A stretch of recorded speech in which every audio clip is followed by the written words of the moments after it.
Fort Bridger, Wyoming, February 2025. Storage Room C sits at the eastern edge of the facility, tucked between the equipment warehouse and a forgotten motor pool where rusted trucks go to die. The kind of place where paperwork gets lost, where questions don't get asked, where three men can close a door and believe the world stops paying attention. They're wrong, but they won't know that for 11 more seconds. The wind outside carries the smell of diesel and snow. Inside, the air is stale. Fluorescent lights hum overhead, casting shadows that don't quite reach the corners. A clipboard rests on a metal bench. Three pairs of boots, polished to regulation shine, planted firm on concrete. And one woman, 20 years old, standing in the center of it all like she's been here before. She hasn't, but she's been preparing for this moment since the day she couldn't save her father. "Not a girl anymore," one of them whispers, stepping close with the kind of smile that pretends to be friendly. "That's what we're here to teach you." He reaches for her belt. She doesn't move.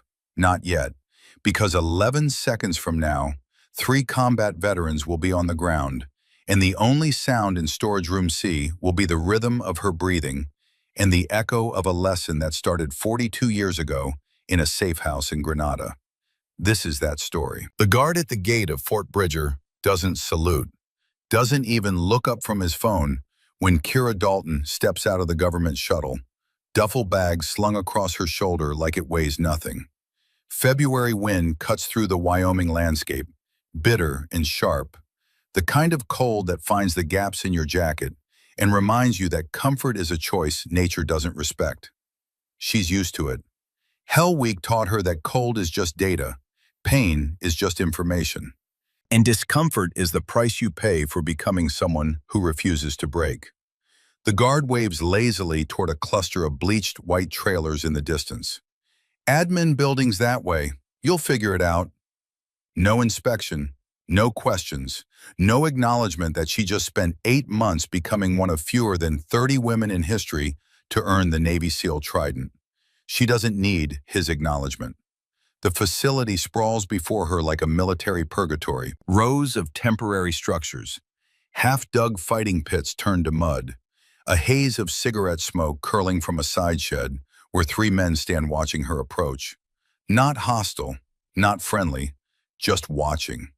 The way you watch a moving object that doesn't quite belong in the frame. Kira keeps her stride controlled, neutral, unbothered. That walk took 3 years to perfect.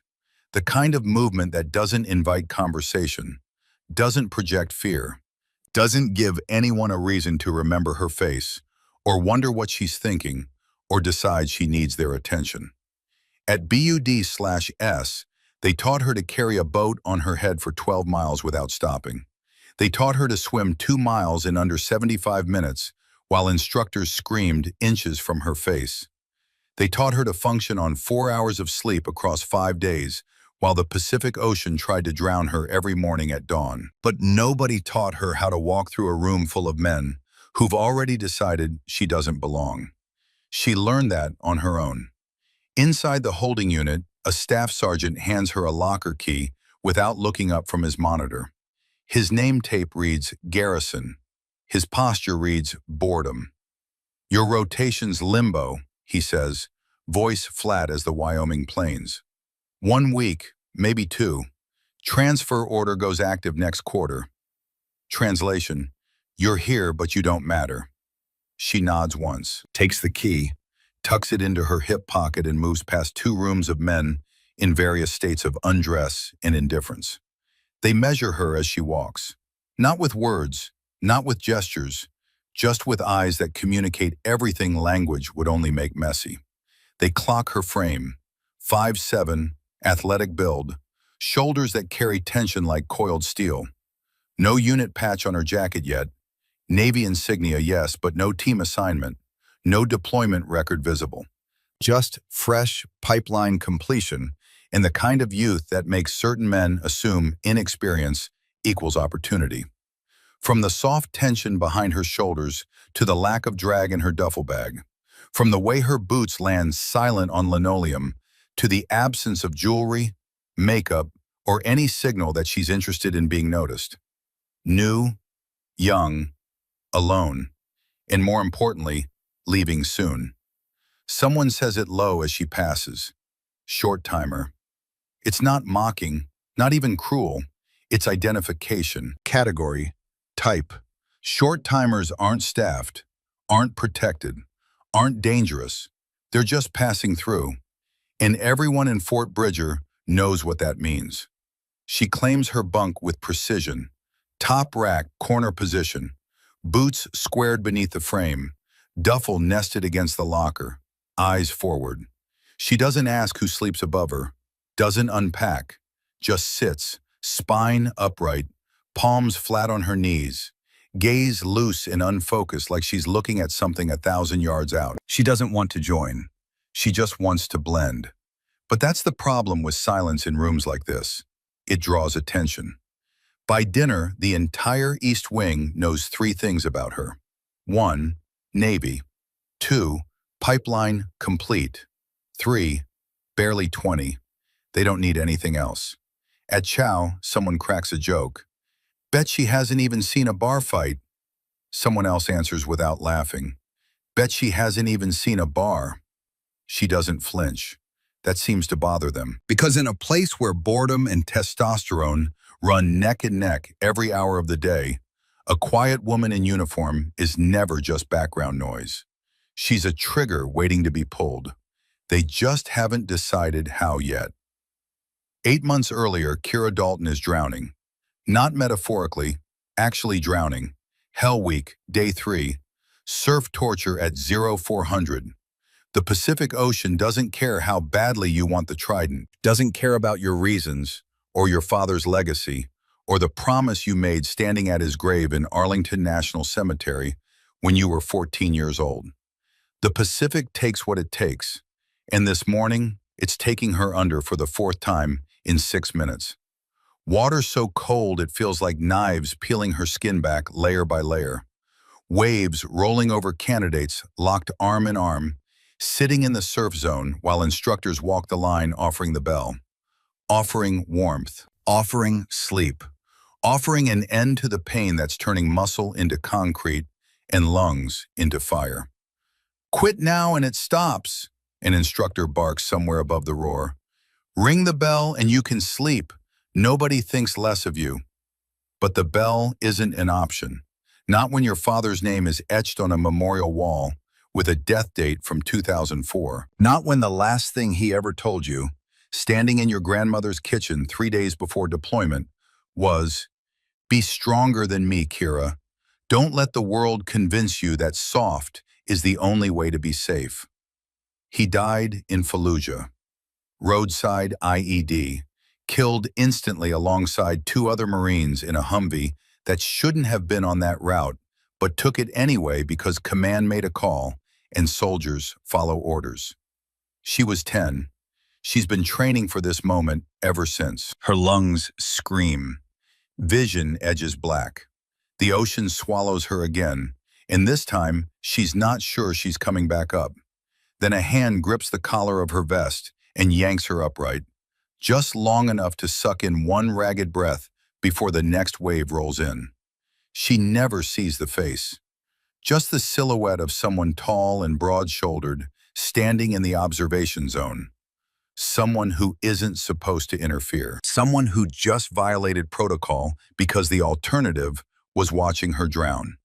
Later she'll learn his name, Master Chief Garrett Whitmore, 68 years old, call sign, Flint. Legend from the Cold War era, Grenada, Panama. The kind of operator who doesn't need to advertise because the stories do it for him. The kind of man who spent 49 years in the Navy and hasn't softened once. 3 days after Hell Week ends, after she's somehow survived when 62 other candidates haven't, Whitmore pulls her aside. The conversation is short, efficient. No congratulations, no praise, just this. You passed BUD/S. Now I teach you what saves your life when your brothers become your threats. She doesn't understand it then. She does now. They train in back rooms, in off-hour ranges where no one asks questions, where the lights stay dim and the doors stay locked, and the only witnesses are concrete walls and silence. Whitmore doesn't teach her how to shoot better. She already shoots expert marksmen. Doesn't teach her to run faster. She already maxes the physical standards. Doesn't teach her tactics or fieldcraft or any of the skills the Navy's already drilled into her skull for 8 months straight. He teaches her how to break a man twice her size using nothing but anatomy and timing. Grenada, he says one night, sitting on the edge of a training mat with hands wrapped and scarred. 1983, I was 27, got cornered in a safe house outside St. George's by 3 Cuban soldiers. No weapon, no backup, just me and 3 men who thought numbers meant victory. He demonstrates a palm strike to an invisible target. Radial nerve cluster, 2 inches below the elbow joint. You hit it right, their hand becomes meat. No strength debate, no size advantage, just nerve disruption and gravity. She watches, memorizes, repeats. The first technique is called the radial nerve strike. Whitmore explains it like an engineer describing a bridge collapse. Specific, technical, ruthless. The radial nerve controls everything from your thumb to your index finger. It's exposed right here. He taps his own forearm. Most people think strength comes from muscle, but muscle obeys nerves. You cut the signal, the muscle becomes dead weight. You don't need to overpower someone. You just need to know where the body stops obeying the brain. She practices it 217 times before he nods approval. 218 before he says she's ready. The second technique is the MCL sweep, medial collateral ligament, the stabilizing structure on the inside of the knee. 40 pounds of lateral force in a space designed to handle 10. Panama, Whitmore says, 89. Noriega's guard in a hallway. He had 80 pounds on me. Didn't matter. Knees aren't built for sideways movement. You hit the MCL right, the leg collapses. Not because you're stronger, because physics doesn't negotiate. She practices it until her shins bruise, until she can execute it blind, until the motion is so ingrained that her body moves before her brain finishes the thought. The third technique is the tracheal redirect, the simplest and most dangerous. You don't need to crush the windpipe, Whitmore explains. You just need to redirect momentum. Neck meets surface at speed. The brain shuts down non-essential systems for 6, 7 seconds while it figures out if the spine is still intact. That's your window. He looks at her with eyes that have seen too much and forgotten nothing. You'll know when you need this, he says. And when you do, don't hesitate. Hesitation gets you killed. Precision keeps you breathing. She doesn't know she'll need it at Fort Bridger. She doesn't know she'll need it against men who wear the same uniform. But Whitmore knows. He always knows. One night, 3 weeks before she ships out to Fort Bridger, she asks him the question that's been building since that first conversation. Why teach me this? He's silent for a long time, long enough that she thinks he won't answer. Then he speaks, and his voice carries the weight of 3 decades. 30 years ago, I didn't teach someone who needed it. Navy nurse, good sailor, better person. 3 men cornered her in a supply room on a carrier in the Persian Gulf. She survived, but she never came back from it. Left the Navy 6 months later. Last I heard, she couldn't be in a room with more than 2 people without panic attacks. He looks at Kira, and for the first time, she sees something behind the legend. Something human and broken and still bleeding after all these years. I swore that day, never again. I don't care what the rules say. I don't care about protocol. If I can teach someone to protect themselves, I will. Every time. No exceptions. He pauses. Your father was one of my students. 2003, pre-deployment training.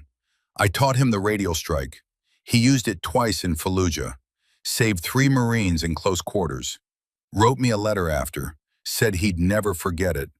Kira's throat tightens. 3 weeks later, the IED hit. I got the notification while I was training another class. I kept training because that's what you do. You keep moving. You pass it on. You make sure the next one survives. He stands, walks to the door, stops. You're the next one, Kira. Don't waste it. The door closes behind him with a soft click. She sits alone in the training room, the mat still warm, the air still carrying the scent of his words. She doesn't move for a long time, just sits, thinking about her father, about Whitmore, about the promise she made at Arlington, and about Fort Bridger, where in 3 weeks she'll need every second of those 218 repetitions. It happens without ceremony. No isolation, no closed doors, no raised voices, just the wrong conversation at the wrong time in a place where boredom rots into curiosity and curiosity curdles into entitlement. Late afternoon, downtime, nothing formal, nothing suspicious. A handful of men linger near the benches outside the equipment cage, passing a thermos between them, boots off, shirts loosened. The air has that stagnant, post-training stillness where the body's exhausted, but the mind keeps circling, looking for something to chew on. Kira isn't part of the group. Not really. She stops only because one of them asks, casual and neutral, where she's headed next. Orders say East Coast, she replies, flat, minimal. That should be it. But someone else follows up, voice pitched just low enough to sound harmless. So you got anyone waiting on you back home? She doesn't answer at first. Not because she's caught off guard, but because she's deciding whether the question deserves oxygen. Finally, no. That answer lands differently than they expected. A pause. A look exchanged between two of them. One of them smirks, not unkindly. Career first, huh? She nods once. Discipline matters. Another pause, longer this time. Then the question shifts. Not louder, not sharper, just closer. So what about before all this? You know, relationships. She turns to face them then, calm, no tension in her shoulders, no defensive edge in her posture. Just honesty, delivered the way she's learned to deliver everything else, clean and unadorned. I'm a virgin, she says, saving myself. The silence that follows isn't confusion, it's recalculation. Someone lets out a laugh, too fast, too loud. The kind of laugh people use to buy themselves time when something doesn't fit the shape they expected. No way, one says. She doesn't smile, doesn't argue, doesn't soften it. I'm serious. Another laugh, thinner this time. Someone shakes his head like he just heard a joke that didn't land. You're kidding. I don't kid about things like that. That's when it happens. Not the laughter, but the change. The way their eyes stop skimming and start measuring. The way bodies shift, weight redistributing.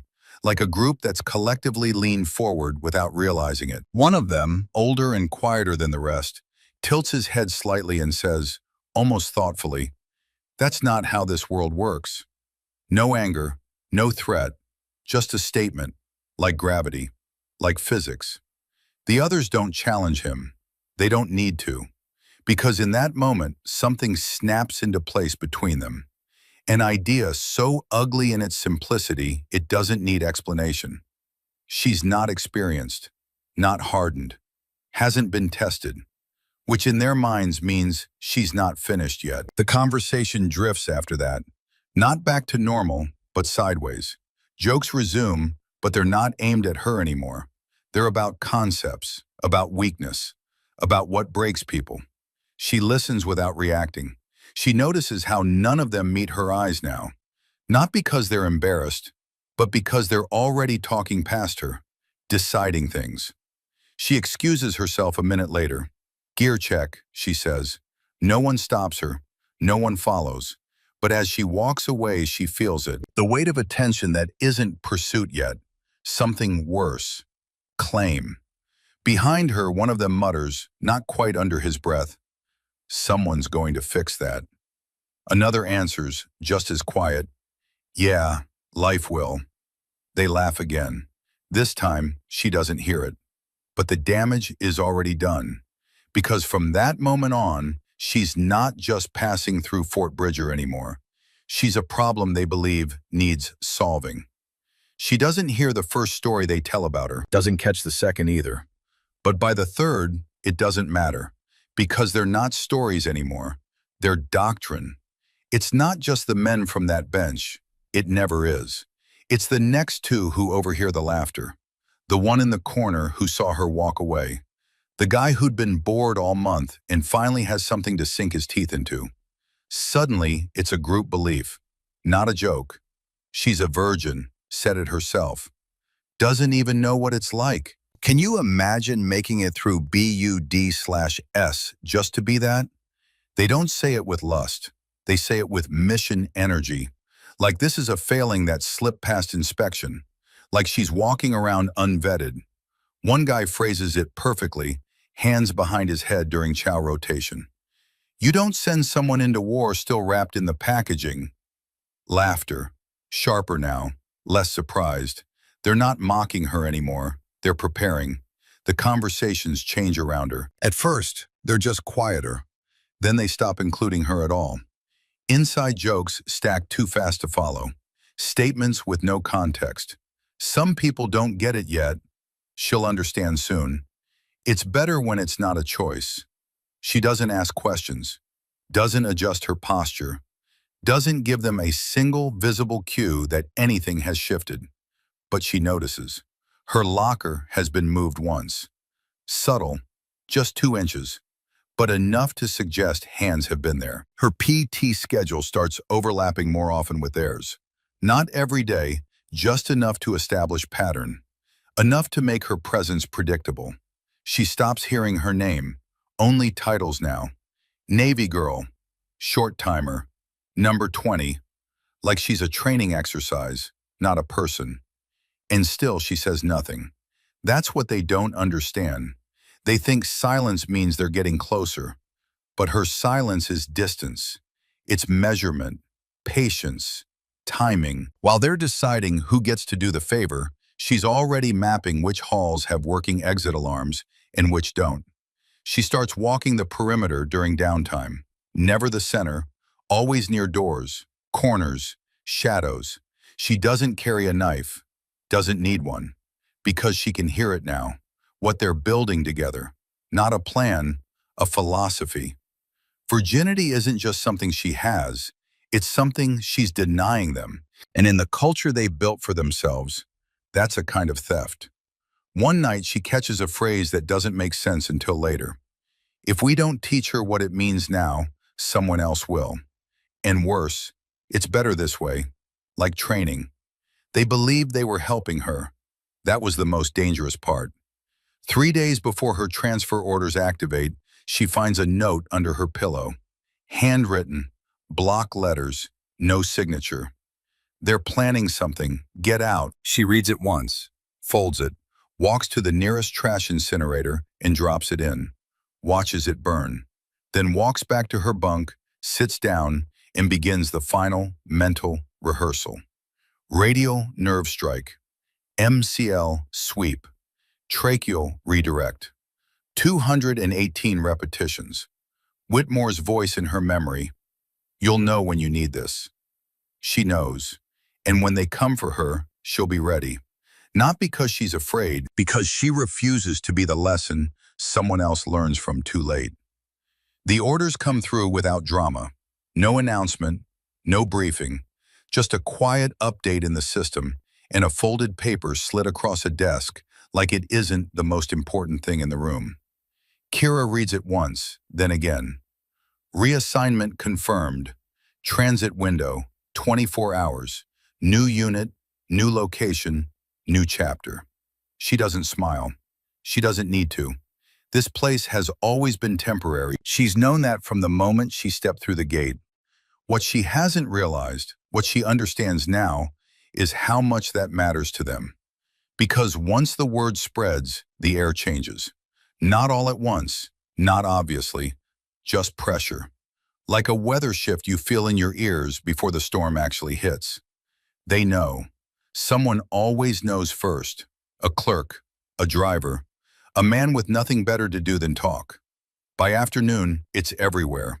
Low voices, half glances, conversations that stop when she passes. She's gone tomorrow. Last day. Didn't think she'd make it through here untouched. That word again. Untouched. They don't say it like a hope. They say it like a loophole. Because leaving means she won't be around to complain, won't be there to stir things up, won't have time to become a problem. And more importantly, she won't have backup. They're thinking hard and fast after that.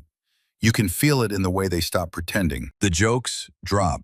The sideways comments turn direct, though still coded enough to deny later. Last nights are always weird, one of them says near the lockers, not looking at her. Transitions mess with people, another adds, almost kindly. Better to get things sorted before you move on. She doesn't respond. She packs methodically instead, folds what little she's unpacked, checks her gear twice, keeps her movements efficient, contained, no rush, no hesitation. But she feels it now, the sense of being watched. Not like prey, but like an object someone doesn't want to leave unfinished. The excuse comes late in the day, routine enough to pass without comment. Final clearance walkthrough, inventory reconciliation. One last check before she turns in her badge and keys. The kind of task no one questions because everyone's done it before. The location is clean, legitimate, close enough to foot traffic that nothing feels overtly wrong, but tucked just far enough from the main flow to give privacy. Storage room C. Someone says it won't take long. Someone else adds, just dotting I's and crossing T's. She hesitates for exactly one breath. Not because she doesn't see it, but because she sees it too late to pretend she hasn't. Walking away now would mean confrontation, noise, questions she doesn't have proof to answer yet, and worse, it would confirm what they already believe about her, that she's fragile, that she'll freeze.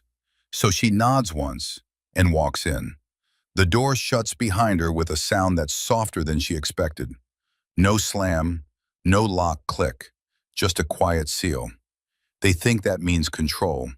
They think time has cornered her.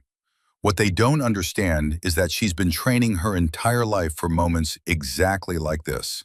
Moments where everything narrows, where excuses fall away, where intent matters more than words. As the room settles into stillness, she adjusts her stance. Not defensively, not aggressively, just enough to feel the floor beneath her feet, to measure the distance between bodies, to count the exits she's already memorized 3 days ago. They believe this is her last day, that whatever happens next will stay here. They're right about one thing: she will be gone tomorrow. But what happens in this room is going to follow them for a very long time. The room is too quiet, not the kind of quiet that comes from respect, the kind that follows certainty, the kind that comes when men believe the outcome's already decided.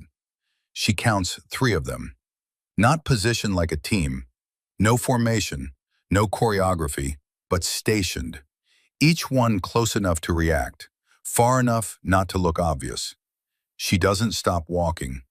The man who asked her to come, who used the gear check as an excuse, is leaning casually against the storage cage, clipboard in one hand, the other resting flat on a bench that doesn't belong in this room. She recognizes him now. Damon Barrett, 31, Navy, the one who always speaks last in group conversations, the one who measures everything before committing, the calculating type, the dangerous type. Should only take a second, he says. She nods once, neutral, professional, hands relaxed at her sides. Another man closes the door behind her. Trent Hudson, 29, Marine, scar running through his left eyebrow from some bar fight he wears like a badge. No lock sound, just the soft, mechanical hush of rubber edging sealing the threshold. A third steps slightly left. Reed Sullivan, 28, Army, the follower, the one who laughs at jokes 2 seconds after everyone else. Subtle movement, but enough to cut off one angle of retreat. None of them smile. None of them laugh. They're not performing now. They're activating. The one at the cage gestures to the bench. Sit down. She doesn't move, doesn't speak. The one near the door adds, voice flat, standard protocol. Everyone does it. Still, she doesn't respond. Then the third man, Hudson, the biggest one, takes a slow step forward and drops the line that removes any doubt. Take the uniform off. He says it like a procedure, like it's her turn to comply, like this is training and she simply missed the briefing. She meets his eyes finally, and it's only then that she realizes they're not looking at her like a person anymore. She's a concept now, a failure they've agreed to fix, a box that needs checking before she leaves their world and enters another one, unprepared. The man near the bench adds, quiet now, almost instructional. This is how women are made ready. The words land flat, but with weight. They're not improvising. This is practiced, rehearsed in their heads, if not their actions. And suddenly, the mission they've been building in their minds over days, maybe weeks, is now fully live. The last man closes distance, hands out, not threatening exactly, just moving into guidance position. Like they expect her to freeze. Like compliance is inevitable once the door is shut and the options narrow. Like every woman before her has folded at this exact moment. And she will too. She doesn't freeze, but she doesn't fight yet either. She lets the moment settle, lets them believe the room has become theirs. She listens to the sounds behind the silence, the breath rate of the largest man tightening, the shift of boot rubber against rubberized flooring, the faint creak of the clipboard being set down with the kind of care that means hands are about to be freed for other work. She watches the angles, door, wall, vent, cage. Then she does something that makes all of them pause. She exhales, long, controlled, and sits down right where they told her to. No fear in her eyes, no hesitation in her spine, just obedience. They look at each other. Something flickers between them. Victory, maybe. Confusion, possibly. Adrenaline, definitely. They think they've won. They think she's complying. They think the hard part is over and everything else will follow the script they've written in their heads during all those late-night conversations when they convinced each other this was right. The biggest one moves first. Hudson approaches slowly, posture wide, shoulders rolled forward like he's trying to take up all the space in the room. Not talking now, not posturing, just claiming space. When his hands reach for her arms, she doesn't flinch. She lets him touch her, lets him believe, lets his fingers wrap around her left wrist, lets him apply pressure, lets him think contact means control, until he tightens his grip. That was his final mistake. Because at that point, she has everything she needs. The bench for leverage, the height differential, the breath in her lungs, the distance between what they thought she was and what she's always been. She lets his hand reach her wrist, lets his weight commit forward, and then nothing else in the room matters. Not the door, not the numbers, not the clipboard, just his body in the exact right place to break it. The first hand reaches for her arm like it has a right. No preamble, no hesitation, just entitlement wrapped in muscle and confidence. He grips her wrist tight and pulls, angling her elbow down toward the bench, like she's equipment being adjusted. His thumb presses just above the joint, deliberate, practiced. That tells her everything. They discussed this, they rehearsed it in theory, and now they're executing. Before she can respond, the second man steps behind her. Sullivan plants one boot outside her left leg and pushes his thigh forward. Subtle, but effective, blocking her from rising cleanly. Just stay still, he says. Not a threat, a correction, a command given to a trainee who doesn't know the drill yet. From the corner, the third man's voice comes flat and final. This doesn't take long. We're doing you a favor. They're not touching her sexually. Not yet. They're positioning her. Containment first. Breaking her stance. The same way you pin someone in a combatives class before the real pressure starts. One wrist restrained, one leg boxed, one breath away from collapse. Most people would have frozen. Most people would have tried to scream, to struggle, to plead. She does none of those things, because none of those things have ever saved anyone in a room like this. Instead, she adjusts her breathing, lowers her shoulders by a hair, lets the hand tighten, and then she moves, fast. Not wild, not loud, just precise. Her elbow twists against the grip, not away, but into it, rotating the attacker's forearm into a lock against the bench itself. She uses her own weight, leans forward, and drops the base of her palm straight into his radius, the bone just below the wrist, where the radial nerve cluster sits, exposed beneath skin and tendon, where Whitmore taught her to strike 218 times until she could do it in her sleep. Crack. Not the sound of bone breaking, the sound of nerve disruption, the sound of a man's hand forgetting how to be a hand. Hudson screams, high and sharp and surprised. His grip collapses. He falls sideways, cradling his arm like it's been sawed off at the nerve. The kind of pain that doesn't fade fast. The kind that lingers in the shoulder and neck and makes you wonder if you'll ever feel your fingers again. 1 second, maybe 2. The man behind her reacts instinctively.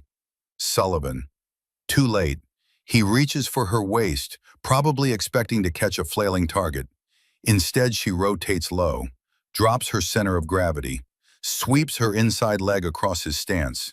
A tight arc, fast and low, her shin aimed at the side of his knee.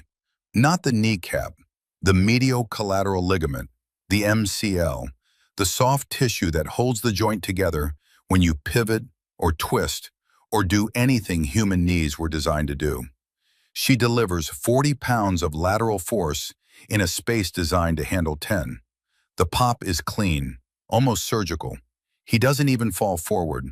He folds in place, face first into the mat with a groan that ends in a gag. Like his body's trying to process 2 kinds of pain at once and can't decide which deserves the scream. 4 seconds, maybe 5. The third man charges. Barrett. No hesitation now, just fury. The kind of fury that comes when a plan falls apart faster than the brain can adjust. He moves like a brawler. Wide steps, full weight behind the shoulders. Arms reaching to grab and crush and pin. The kind of charge that works in bar fights when the other guy's drunk or scared or untrained. She lets him come. Lets him get close enough to think contact is guaranteed. Lets him commit every ounce of his 215 pounds into forward momentum. Then she sidesteps.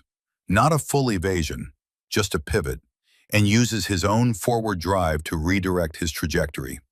His neck meets the lip of the metal bench at 18 miles per hour. Not enough to kill, enough to stun. Enough to make his brain shut down non-essential systems for 6 or 7 seconds, while it figures out if the spine is still intact. He doesn't scream, he bounces, then drops. 11 seconds, 3 men, 0 hospitalizations needed, but none of them will be standing without assistance. She stands over them, breathing like she just finished a warm-up, eyes calm, posture squared, hands relaxed again at her sides. She doesn't spit, doesn't taunt, doesn't say a word. They're groaning, crawling, trying to piece together what just happened, trying to reconcile the story they told themselves with the reality now written across their bodies in nerve damage and hyperextended ligaments and bruised tracheas.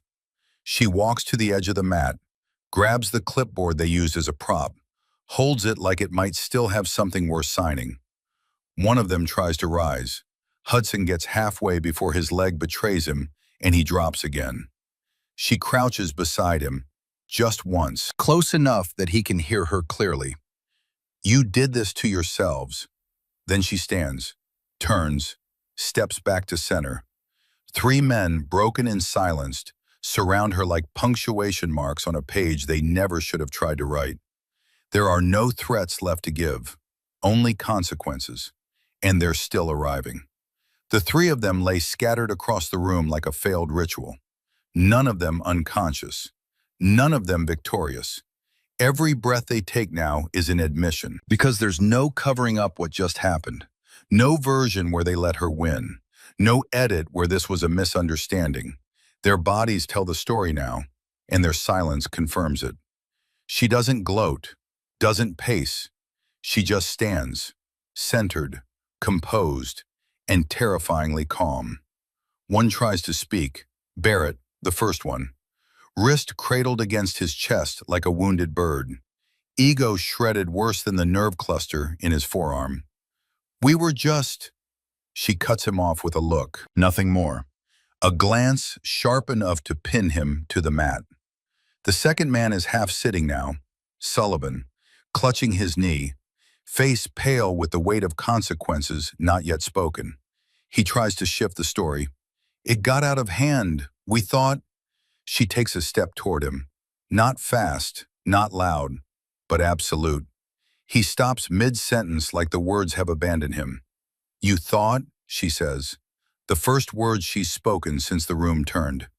You thought I was weak. You thought being quiet meant soft. You thought virginity was permission. She crouches just low enough to look him in the eye. You thought wrong. No one moves. The air feels heavy, like the room itself is holding its breath. Then, as if summoned by some twisted symmetry of fate, the door clicks open. It's not loud, not dramatic, just a slow mechanical swing of the hydraulic hinge. And then two women step inside. Standard rotation. Probably here for their own gear check. They freeze immediately, caught in the stillness. Their eyes sweep the room. They see everything.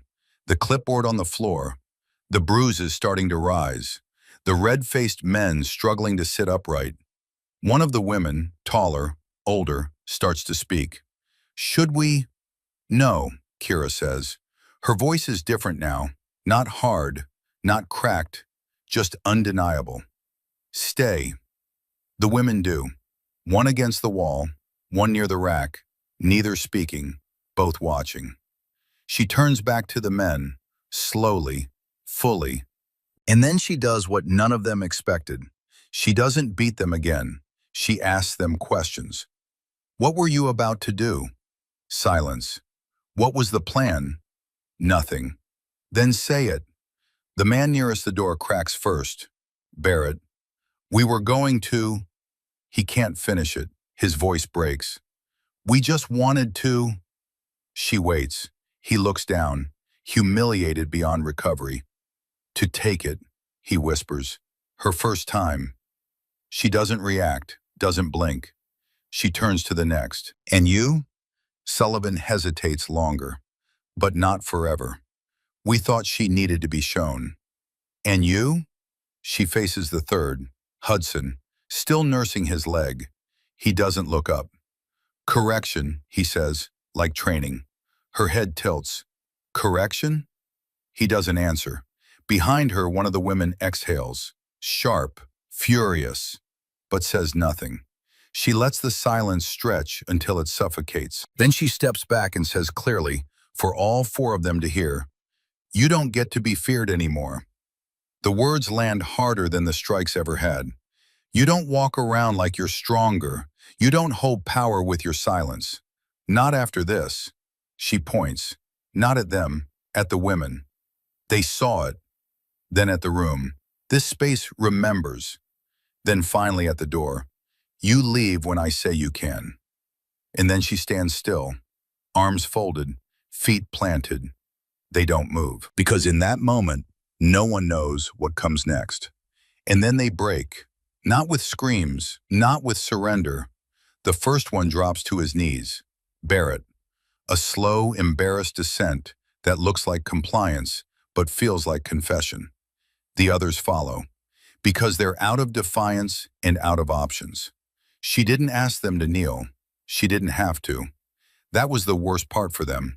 She lets them sit there in their silence. Heads down, egos gutted, strength redefined. And then she turns to the women by the door. If anyone ever tries to tell you fear is strength, remember this. They nod, both of them. Then she turns and walks out. No speech, no threat, no dramatics, just command burned into the air behind her. The three men stay kneeling, because standing again would mean believing they still deserve to. She packs with the same discipline she arrived with.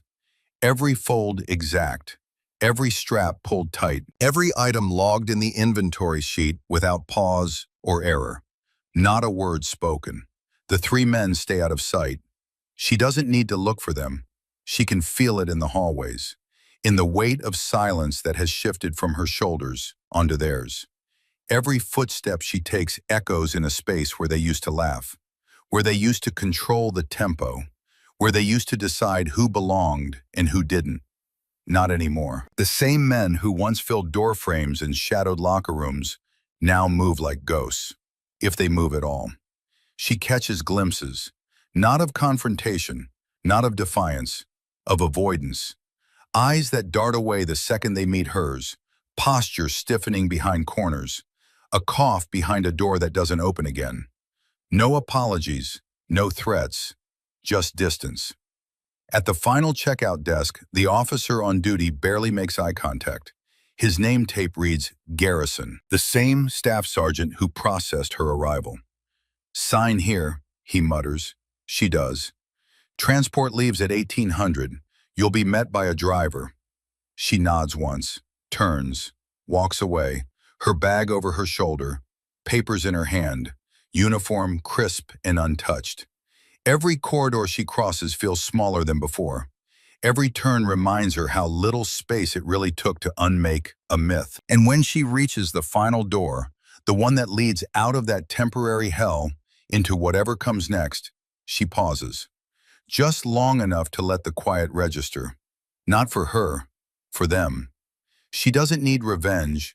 She doesn't need validation. She needs only this: that they know exactly why the silence is heavier now. That every time they see another woman walk through that facility, they'll remember. That they will never again be the scariest ones in the room. She opens the door and walks out. No one follows. She never comes back. Not to visit, not to gloat, not to finish the job. And that was the worst part, because they had been bracing for it. They thought maybe she'd file a report, maybe she'd call someone, maybe there'd be some kind of hearing, some reckoning, some outside force they could prepare for or fight. But it never came. No phone call, no investigator, not even a rumor.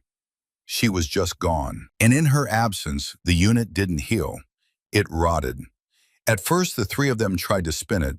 She went crazy. She jumped us. She snapped. But no one believed them, because no one had ever seen them rattle before.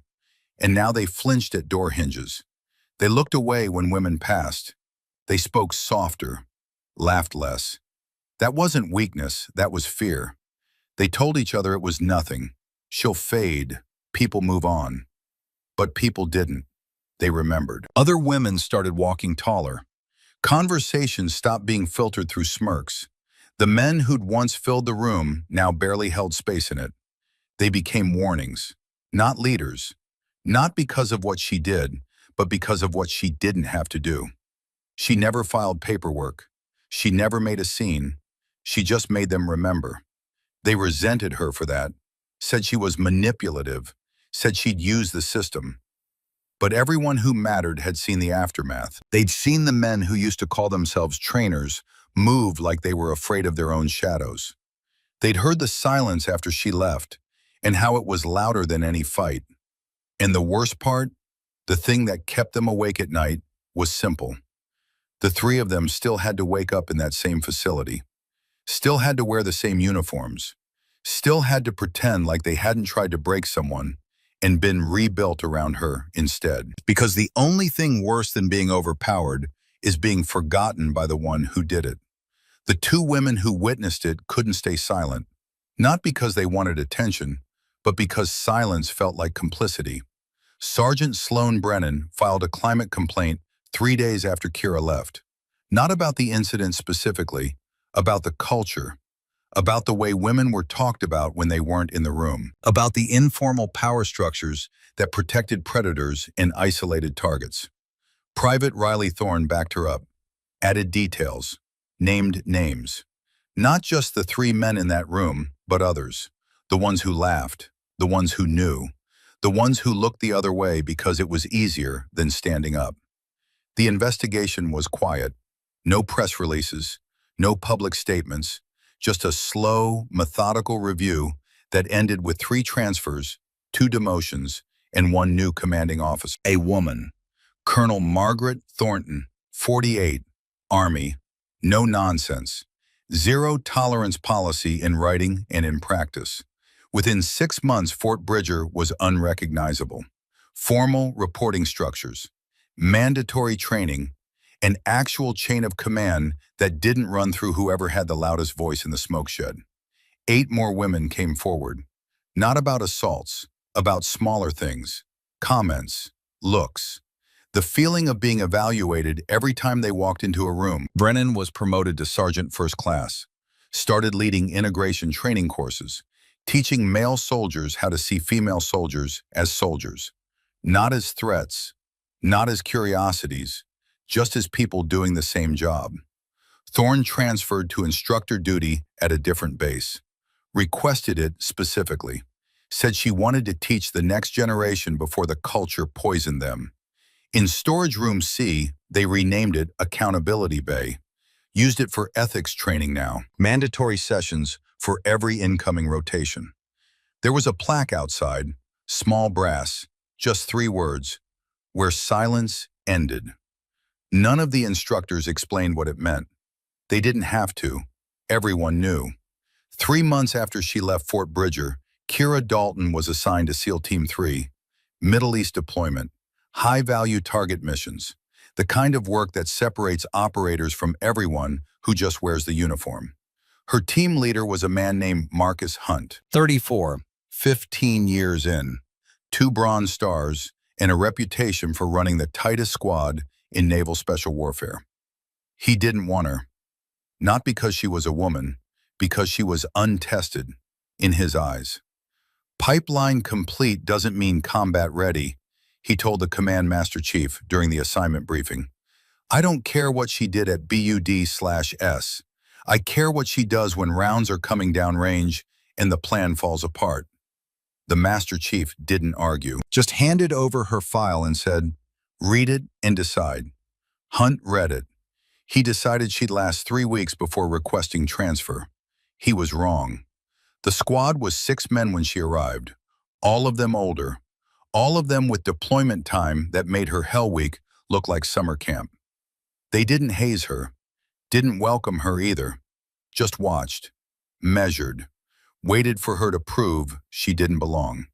First week, she didn't speak unless spoken to, kept her gear squared, hit every mark in training. When they ran, she ran faster. When they shot, she shot tighter groups. When they studied target packages, she memorized details they missed.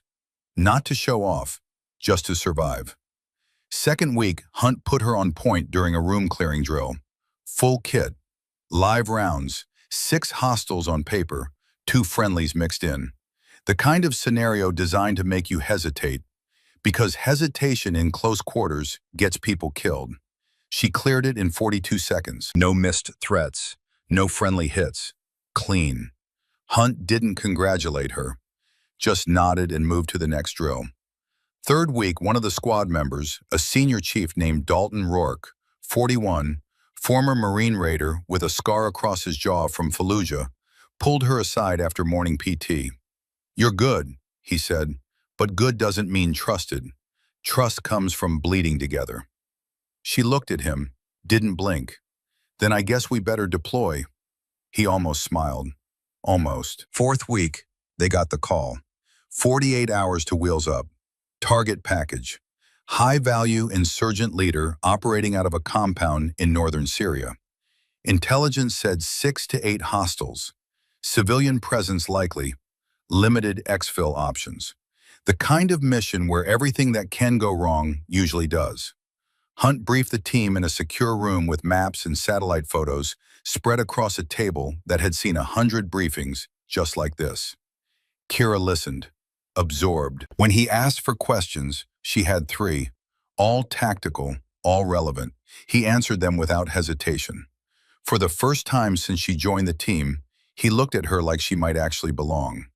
They deployed on a Tuesday, flew into a forward operating base that didn't have a name, just a grid coordinate, staged for 36 hours, reviewed the plan, checked weapons, slept in shifts. The night before the operation, Kira sat alone in the corner of a dusty tent, field stripping her rifle for the fourth time, when Hunt sat down across from her. "You nervous?" he asked. She didn't look up. "No." "Liar." She paused, looked at him. "Maybe a little." "Good," he said. "Nervous keeps you sharp. Fearless gets you killed." He stood, started to walk away, then stopped, turned back. "Dalton, if something goes sideways tomorrow, I need to know you'll do what needs doing. Not what feels right, what needs doing." She met his eyes. "I will." He nodded. "That's all I need to hear." The operation launched at 0300. 6 operators, 2 vehicles, 15-minute drive to the target compound. No moon. Dust in the air thick enough to taste. Kira was 4th in the stack. Hunt on point. Rourke directly behind him, then 2 others, Carter and Mills. Both SEALs with years of experience written into the way they moved. Then her. Then the 6th man, a combat medic named Fisher. The compound was exactly where intelligence said it would be. Single-story structure, mud walls, 2 entry points, 1 vehicle outside. Thermal imaging showed 8 heat signatures inside, more than expected. Hunt made the call to proceed anyway. They breached at 0317. Flashbang through the door. Entry team flowing in with a kind of choreography that only comes from doing this 100 times before. Kira moved with them. Smooth, controlled, her sector of fire clear. 2 hostiles down in the first room. Clean shots, center mass, no hesitation. Second room, Carter took point, opened the door and caught a burst from an AK on full auto. 3 rounds hit his plate carrier, knocked him back but didn't penetrate. He returned fire. Hostile down, but the noise brought more footsteps from the hallway. Voices shouting in Arabic. The plan was already falling apart. Hunt called an audible. "Fisher, get Carter stable." "Dalton, you're with me and Rourke." "Mills, rear security." They pushed through. She didn't question it, just moved. Followed Hunt and Rourke down a narrow hallway lit only by their weapon lights. Shadows jumping, dust still settling from the breach. They hit the 3rd room and found 2 more hostiles, armed, moving toward them. Hunt and Rourke fired simultaneously, both down. But there was a 4th room, and thermal had shown 8 signatures. They'd only accounted for 6. Hunt stacked on the door, Rourke behind him, Kira 3rd. She could hear movement inside, shuffling, a voice, a woman's voice, crying. Hunt held up a fist. Everyone froze. He looked back at Kira. "Hostage situation," he mouthed. She nodded. He breached soft. No flashbang, just speed and surprise. The door swung in and Kira saw it all at once. A woman on the floor, hands bound. 2 children beside her. A man standing over them with a pistol, not pointed at the door, pointed at the woman's head. Hunt's rifle was up, but he didn't fire. Too close. Too much risk. The man started shouting, in Arabic first, then broke into English. "You leave or she dies. You leave now." Hunt didn't move, didn't lower his weapon, just held position. The room was maybe 12 feet across. The man was 7 feet from the woman, 5 feet from the children. The angles were impossible. Any shot risked hitting someone who didn't deserve it. Kira saw it differently. She saw the man's weight distribution. 60% on his back foot, 20% forward, 20% shifting because he was scared, and adrenaline makes people stupid. She saw his grip on the pistol, tight but high, finger on the trigger but trembling.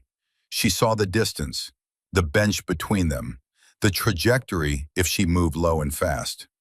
She didn't ask permission, didn't wait for Hunt to give the order. She just moved, dropped her rifle on the sling, stepped left out of Hunt's line of fire, closed the distance in 3 strides. The man saw her coming, started to turn, started to aim, but he was thinking in seconds and she was thinking in fractions. Her hand caught his wrist before the pistol fully rotated, twisted it up and back. The same grip reversal Whitmore had taught her 8 months ago. His finger broke against the trigger guard. The pistol clattered to the floor. She swept his legs. He went down hard, face into the dirt. She was on him before he could process what had happened. Knee in his spine, flex cuffs from her kit securing his wrists. "Hostile secure," she said. Hunt and Rourke were still stacked in the doorway, weapons up, processing what had just happened. Then Hunt lowered his rifle. "Good work, Dalton."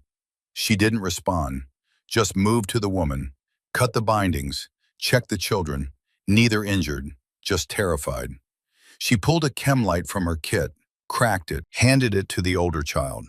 A boy, maybe 6. "You're safe now," she said in Arabic. "Learn from deployment prep.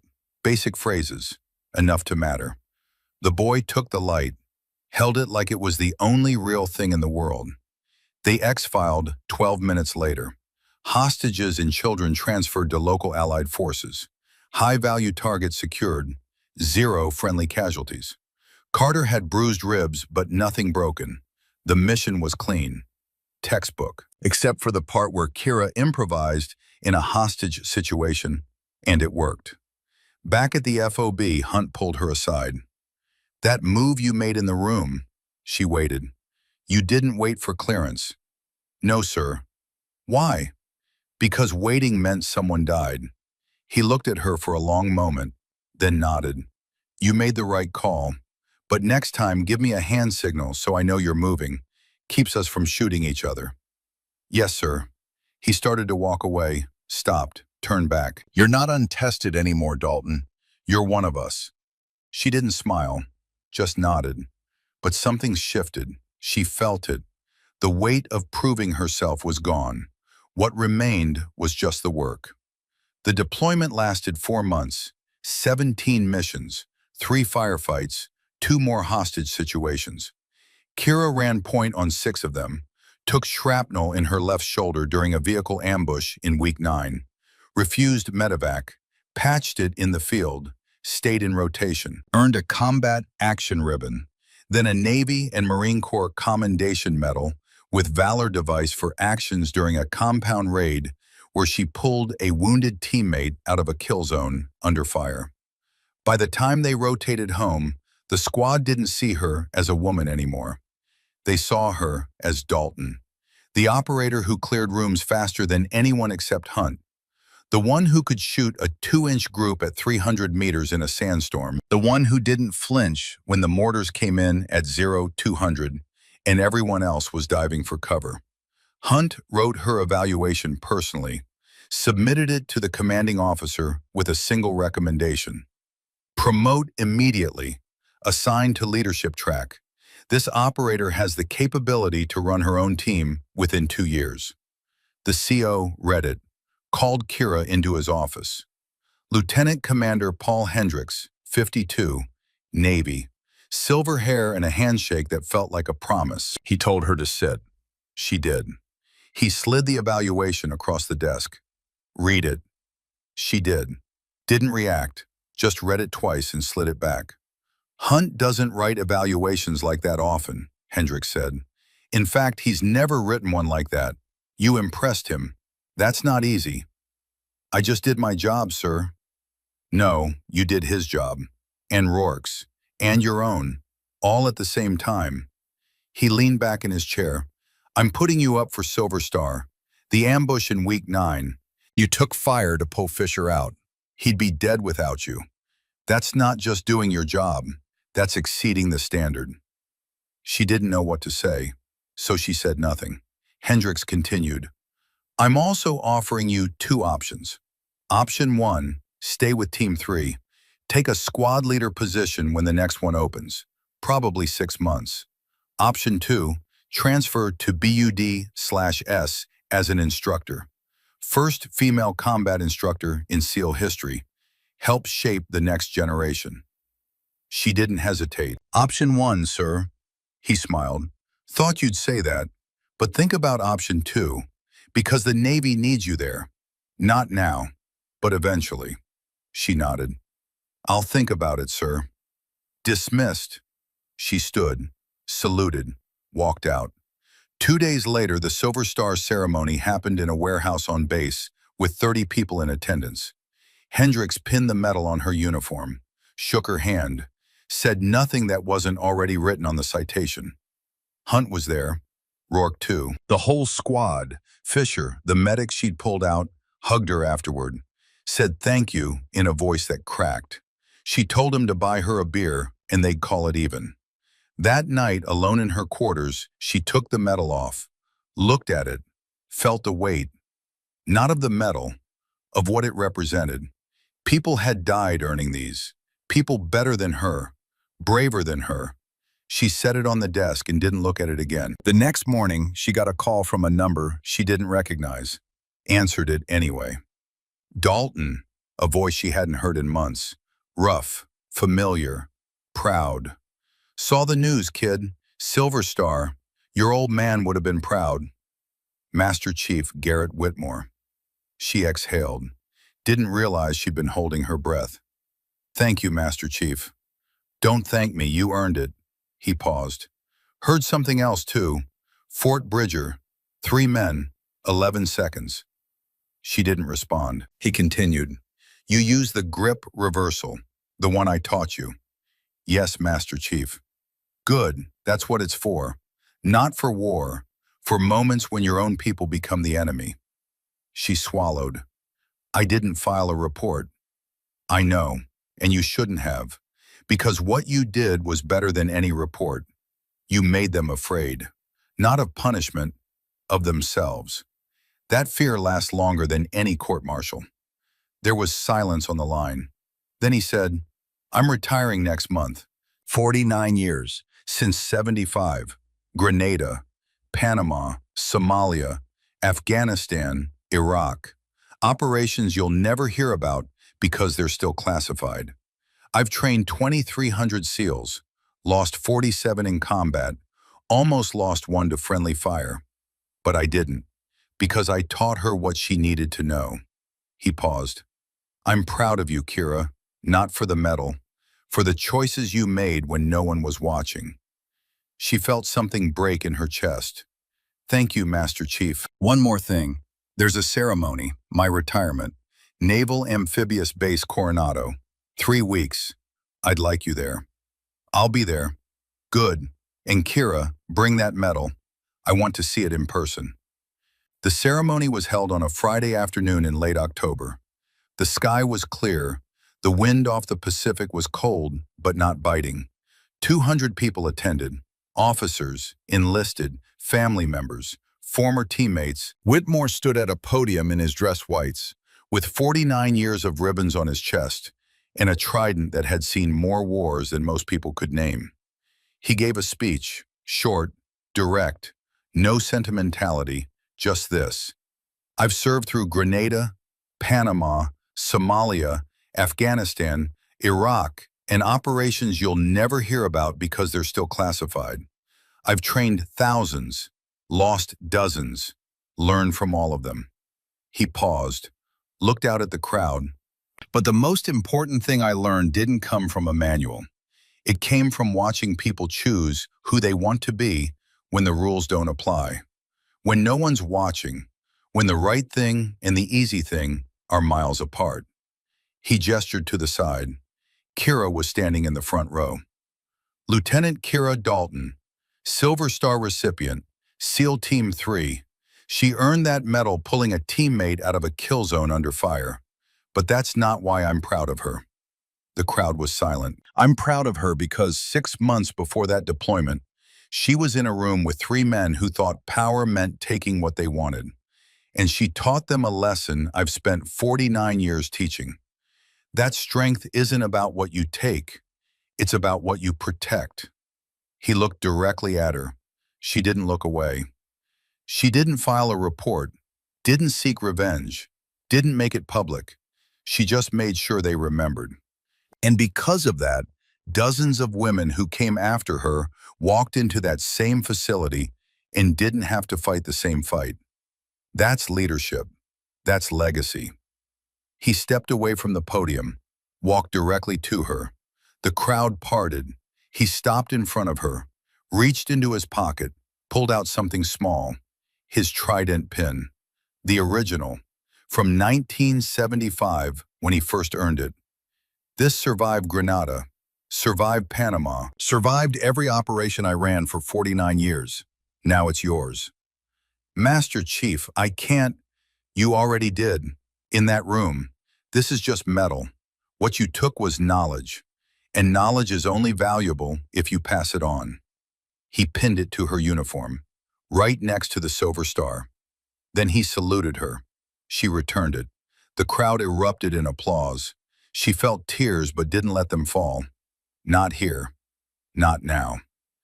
After the ceremony, she found him alone near the beach. He was standing at the water's edge, looking out at the horizon.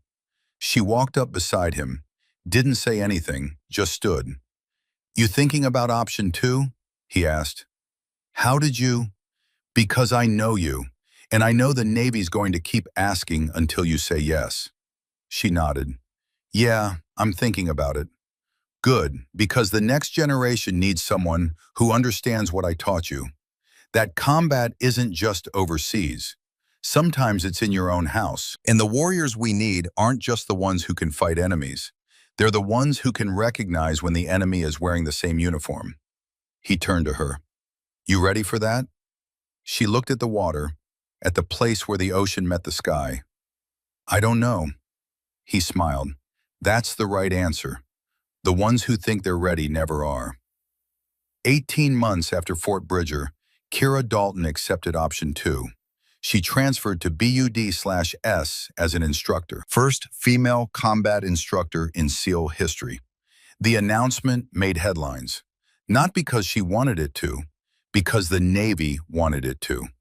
Proof that the culture was changing, that women could lead, that the pipeline was open. She didn't read the articles, didn't do interviews, just showed up on day 1 of Class 389 with the same attitude she'd brought to every other challenge in her life. Do the work, prove nothing, let the results speak. Class 389 had 52 candidates. 4 of them were women. Harper Novak was one of them.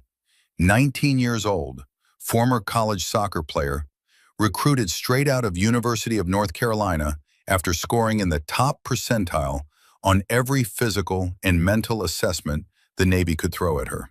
She looked like she belonged on a magazine cover. Tall, athletic, blonde hair pulled back in a regulation bun. The kind of woman who turned heads without trying. The male candidates noticed. Some of them made comments, quiet ones they thought the instructors couldn't hear. Bet she doesn't make it past Hell Week. Too pretty, too soft. Probably here for the photo op. Harper heard them. Didn't react, just kept her head down and did the work. Kira noticed. She always noticed. Because she'd been Harper once.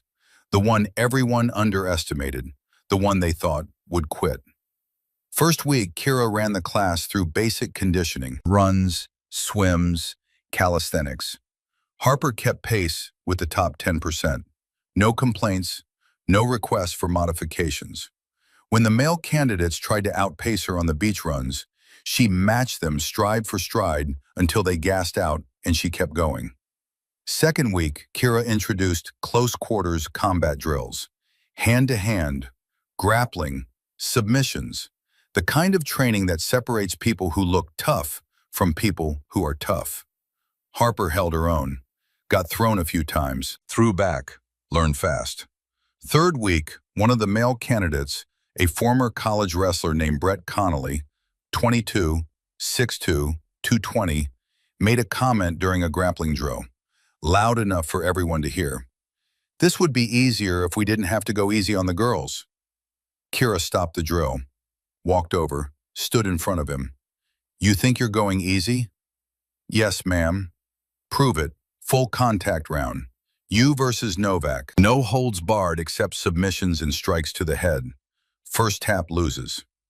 Connolly looked at Harper. She looked back. Didn't blink. He shrugged.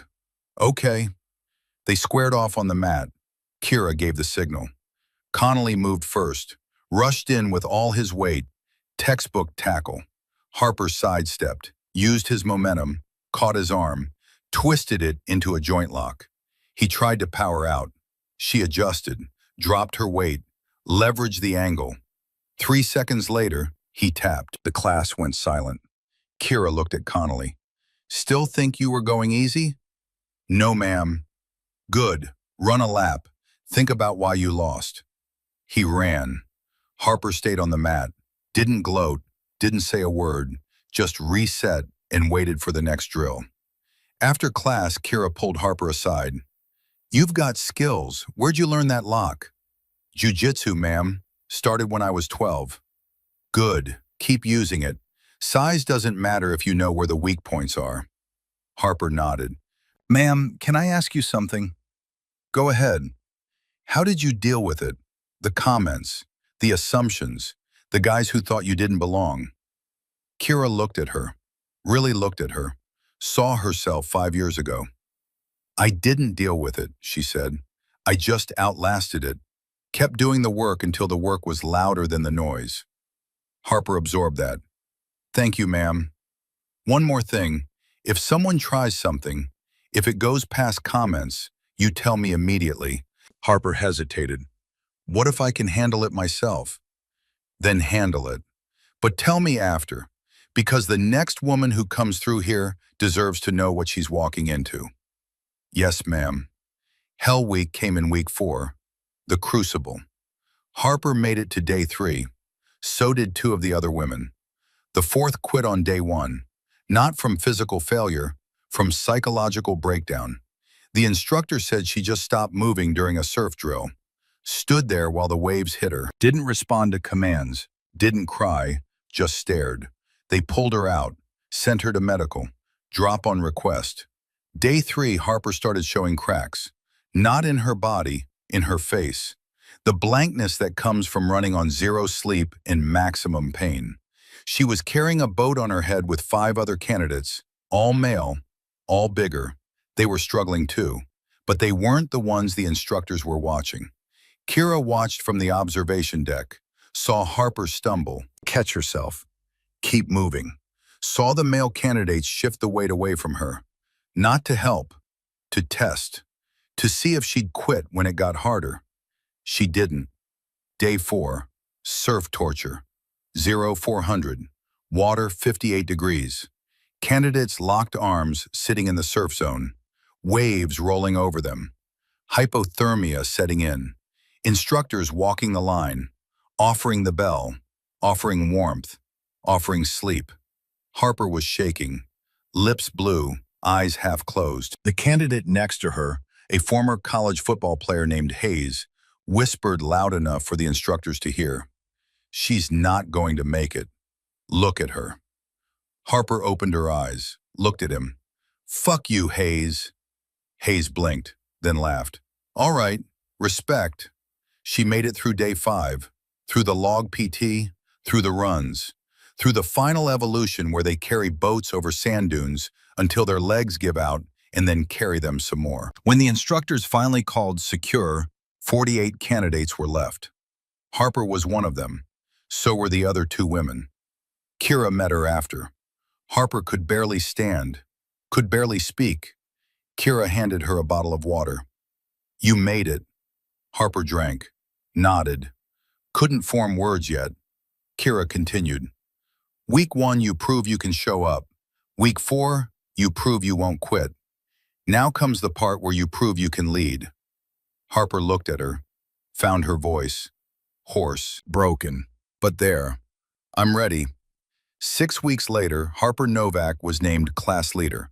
First woman in BUD/S history to hold the position. It wasn't a ceremonial role, it was tactical.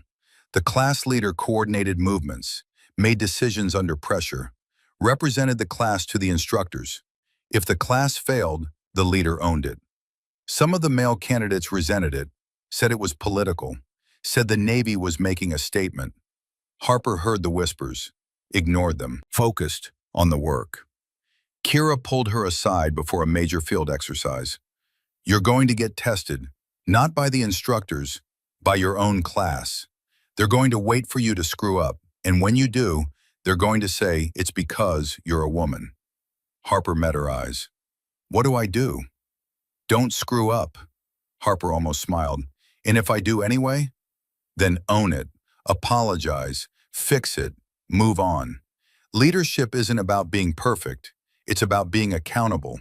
The field exercise was a simulated hostage rescue, 2-day operation, limited sleep, live fire drills, complex decision trees, the kind of scenario designed to create chaos and measure how people respond.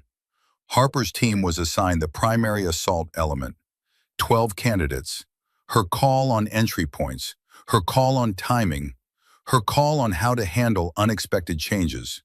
And there were changes. Halfway through day one, the instructors changed the target building layout, added a second hostile force, pulled one of Harper's key candidates out for a simulated injury. She adapted, reassigned roles, adjusted the timeline, briefed the team on the new plan. They executed. It wasn't perfect. One candidate missed his sector during the breach. Another misidentified a friendly. But the mission succeeded. Hostages recovered. Threats neutralized. 0 friendly casualties. Kira watched from the observation tower, took notes. After the debrief, she called Harper in, sat her down. How do you think you did? Harper exhaled. We completed the mission, but I made mistakes. Should have caught the sector gap before entry. Should have verified friendlies before clearing the room. Kira nodded. You're right, you missed those. But you also adapted when the plan changed, kept your team focused, got the job done. That's leadership. Harper looked up. So I passed? You're still here, aren't you? Harper nodded. Kira leaned forward. You're going to graduate, Novak. And when you do, you're going to deploy. And on that deployment, you're going to be in a room where the plan falls apart, where everything you train for doesn't apply. And you're going to have to make a choice, the right choice or the easy choice. Harper listened. Kira continued. When that moment comes, remember this. You didn't get here because someone gave you something. You got here because you earned it. Every step, every evolution, every time someone said you couldn't, you proved you could. That's not luck. That's who you are. Harper's voice was quiet. Thank you, ma'am. Kira stood. Get out of here. You've got a class to lead.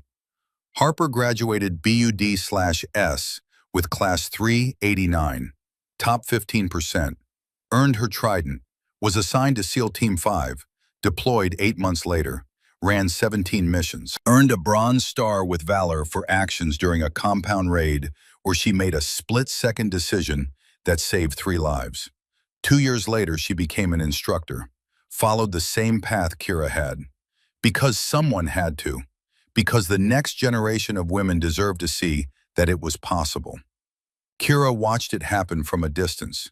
She'd moved on by then, promoted to lieutenant commander, assigned to Naval Special Warfare Development Group, DevGRU, the tip of the spear, the operators who handled the missions no one else could. She ran a team, led operations, became the kind of leader she'd needed when she was 20 and drowning in surf torture. But she never forgot Fort Bridger, never forgot the 3 men in that room, never forgot what Whitmore taught her, that the hardest fight isn't against enemies overseas, it's against the people who wear the same uniform and think that makes them safe. 3 years after Fort Bridger, Kira got a message forwarded through official channels. Not a letter, a video file. Subject line, for Lieutenant Dalton, from R. Sullivan. She almost deleted it, but something made her click play. The screen filled with a classroom, high school, 30 teenagers slouched in chairs, and Reed Sullivan standing at the front. Today we're talking about consent, his voice said. Steady, clear, nothing like the man who'd tried to pin her in storage room C. I'm going to tell you about the worst thing I ever did, and the woman who stopped me from becoming a monster. Kira's hand froze on the mouse. For the next 20 minutes, she watched him tell the story. Not her name, Not specifics, but the truth. 3 men, 1 woman, a room, a plan, and the 11 seconds that changed everything. She didn't report me, Sullivan said to the class. She didn't have to, because what she took from me was worse than any punishment. She took my belief that I could get away with it, that silence meant compliance, that power came from taking. A girl in the front row raised her hand. What happened to the other 2 men? Sullivan's jaw tightened. One disappeared. One still in the military but will never be trusted again. And me? I left, got therapy, learned why I thought I had the right to another person's body, and now I teach kids like you so you never become what I was. The video ended. Kira sat in the darkness of her office, didn't move for a long time. Then she opened her email, typed 1 line. Keep teaching, Dalton. Sent. 3 minutes later, her phone buzzed. 1-word reply, always. She never heard from Damon Barrett or Trent Hudson. Some people learn, some people just disappear. But Reed Sullivan chose to become proof that change is possible. And that was its own kind of reckoning. 5 years after Fort Bridger, Kira Dalton stood on the beach at Coronado at dawn. Same place Whitmore used to run. Same water, same wind. She was 25 now, lieutenant commander, 2 deployments, 43 missions, more medals than she cared to count. But none of that mattered as much as what happened next. A figure jogged up beside her, slowed, stopped. Harper Novak, now Lieutenant Junior Grade, SEAL Team 5, fresh off her 2nd deployment. Ma'am, Harper said. Kira smiled. You don't have to call me ma'am anymore. We're the same team now. Harper smiled back.